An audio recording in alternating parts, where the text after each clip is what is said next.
My name's Emily Higgins, and I'm a scientist working with Reef Life Foundation to evaluate the coral reef communities that are growing on the reefs that we've had underwater in St. Martin. Artificial reefs are a quick solution to build back that three-dimensional complexity that we've lost that would otherwise take decades to up to 100 years to reconstruct with just natural processes alone.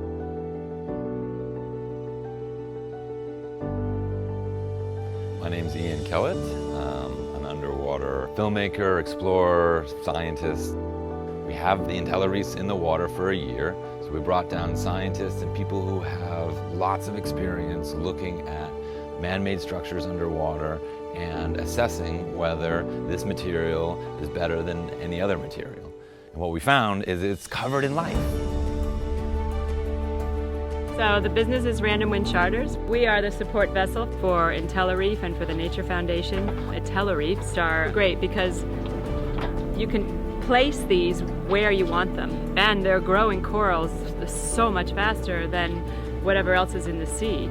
So a boat sinks and 20 years later it's full of coral. You put this stuff down a year and a half later and it's got life.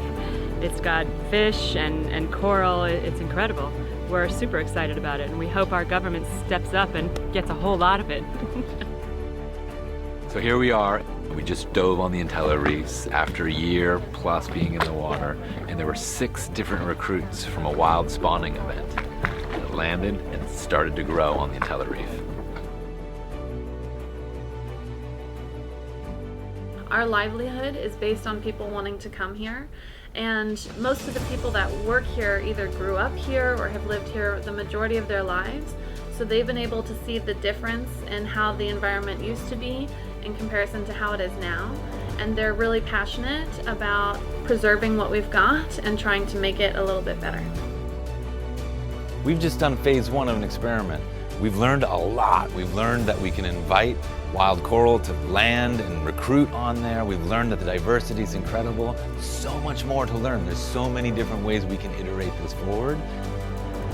If we don't take the conservation and the building up of our reefs, if we don't take part in that, we will have nothing to show our tourists. It'll be gone. The fish won't come, the corals won't grow. It's so important. It's important that we're all a part of the conservation and the bringing back of the sea life.